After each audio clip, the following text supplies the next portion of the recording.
Dan pemirsa, berikut kami hadirkan pendapat dari masyarakat akan keberadaan LGBT di tengah-tengah masyarakat saat ini.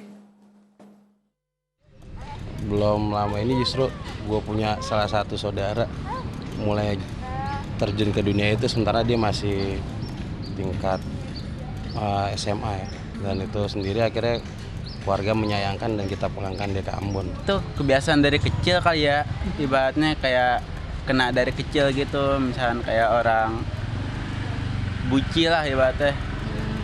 Cewek demen sama cewek, jadi salah satu cewek dandanya jadi cowok gitu, ntar main ke hotel. Sering saya lihat di daerah rumah saya banyak. Waduh, itu kalau pandangan saya sih sebenarnya itu nggak boleh ya. Kalau menurut agama juga dilarang ya sebenarnya. Kalau di lingkungan gitu gimana Mas, banyak kah? Kalau di lingkungan sih, kalau dia kayaknya kalau cewek nggak terlalu kelihatan ya dia kalau dia itu lesbi atau enggak. Sebenarnya karena mereka ya pergaulan bebas kali ya. Bu, tahu nggak sih kalau LGBT, lesbian, gay itu sebenarnya ada penyakit yang menular gitu ke sesama?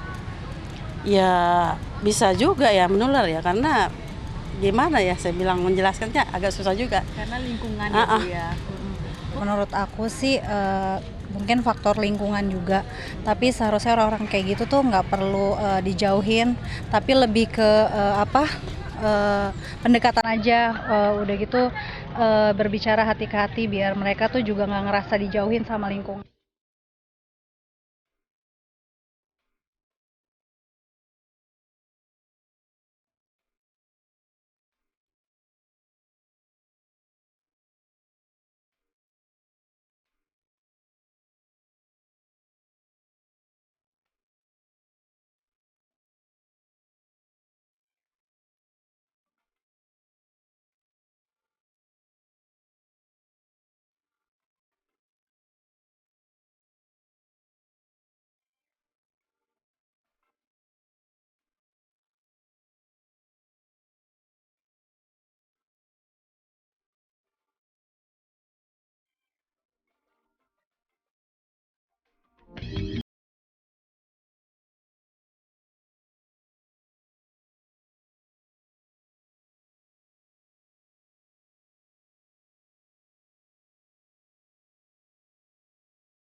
Mbak Popi, bagaimana seharusnya penanganan terhadap LGBT? Ya, dengan melakukan terapi. Kalau misalnya Terapi mereka seperti misalnya? terapi psikologis ya. Jadi mereka di treatment untuk yang tadinya mungkin perilaku seksual menyimpang, Ya. kemudian dikembalikan lagi untuk dengan artinya dengan lawan jenis ya. Nah, Caranya seperti apa? Mudahnya? caranya ya pertama dia kan orientasinya dengan sosok sesama jenis nih. Itu ditampilkan gambarnya. Di treatment lebih ke kognitifnya gitu. Sama perasaannya. Nanti pelan-pelan diganti gambarnya, pelan-pelan terlihat lagi, pelan-pelan diganti lagi itu terus dilakukan. Butuh waktu berapa lama? Tergantung orangnya ya, sampai kedalamannya ya. Jadi Dari artinya pengalaman Anda, paling cepat dan paling lama berapa lama jangka waktunya? banyaknya dia pada endingnya dia balik lagi. Artinya motifnya dia untuk fight-nya, karena emang dari dalam sih. Kalau memang dia nggak ada keinginan, biasanya mereka terjebak oleh keadaan waktunya menikah. Orang tuanya udah nangis-nangis, kok nggak kawin-kawin gitu. Ini artinya untuk perempuan dan laki-laki seperti Iya, itu? untuk perempuan dan laki-laki terpaksa mereka harus menikah gitu kan, dengan perasaan tidak cinta lah apa segala macam, karena mereka nggak menyukai, tapi karena keadaan terpaksa dia harus Membohongi melakukan perasaan treatment. seperti itu ya? Nah, dia akan merasa tidak nyaman di awal-awalnya pastinya, tapi setelah menikah si pasangannya ini pandai untuk membuat dia Artinya tenang. seharusnya juga terbuka dengan pasangan seperti itu? Kalau treatment untuk diri sembuh agak panjang kali dibicarain ya. Karena memang ini proses panjang lah. tidak bisa sejam 2 jam atau setahun 2 tahun. Lebih ke soal diri gitu. Tapi yang pasti kalau buat saya mau jadi lesbian, mau jadi gay, mau jadi biseksual, mau jadi transgender, ya monggo-monggo aja gitu.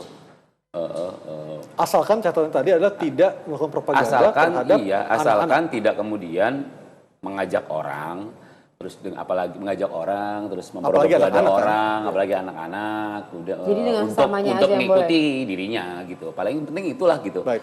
Mbak Popi, berapa persen tingkat keberhasilan treatment yang Anda sebutkan tadi? Tergantung dari dirinya sendiri, benar kata yang disampaikan oleh Bisa sampai 100% misalnya? bisa kalau dia mau memang, dan banyak kok, banyak pada akhirnya yang saya treatment ini itu pada akhirnya kan nikah nih, karena nikah kan diselesai persoalannya. Kenapa? Karena pasangannya cukup memahami, makanya dia akan mencari yang religi biasanya pasangannya. Dia akan cari yang benar-benar, kalau cari perempuan yang ngerti banget masalah agama, karena dia akan dibalikin gitu loh. Jadi setiap hari di ngajiin lah, apalah segala macam, membentuk keluarga gitu kan.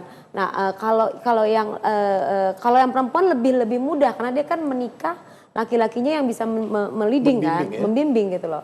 Nah itu berbutuh konseling berikutnya lagi. Tapi kalau yang memang katakanlah dia merasa kalau sudah bawaan, dia merasakan bahwa Bawaan itu arti genetik seperti itu? genetik, dia akhirnya menyatakan bahwa dia harus tambahin lagi suntikan supaya hormonnya berubah. Nah kalau yang kayak gitu udah sampai tadi kan berganti alat kelamin. Nah, Baik, itu agak terakhir Mbak Erlinda, singkat saja, KPAI juga membuka hotline bagi masyarakat yang ingin melaporkan tindakan penyimpangan seksual. Iya betul sekali, yang pasti kami dari Komisi Perlindungan Anak Indonesia, kami mempunyai tugas dan tanggung jawab untuk anak bangsa ini akan menjadi anak yang mempunyai daya juang yang kuat. Baik. Kemana masyarakat harus melapor jika menemukan perilaku atau tindakan seks yang menyimpang? Iya. Dengan korban anak? Atau nomor handphonenya? Ya memang ada direct ya, ada direct, ada di 0818 0819 4833 itu baik. langsung karena bisa 24 jam. Dan tapi di sini kami mengucapkan terima kasih bahwa diberikan masyarakat diberikan edukasi seperti ini. Yang terpasti adalah kami menunggu juga jawaban dari pemerintah, khususnya dari Pak Joko Widodo sebagai presiden, karena untuk kemarin anak-anak ya. janjinya kemarin memang sudah akan mengeluarkan perpres tentang Gerakan Nasional Perlindungan Anak itu. Baik, Mbak Erlinda, terima kasih. Mas MK, terima Thank kasih. you. Mbak Popi, thank you juga. Terima kasih atas waktunya berbincang sama kami malam ini. Dan pemirsa, demikianlah Talk to iNews malam ini. Kita akan berjumpa kembali esok malam dengan topik dan juga tamu yang berbeda. Selamat malam, sampai jumpa dan terima kasih.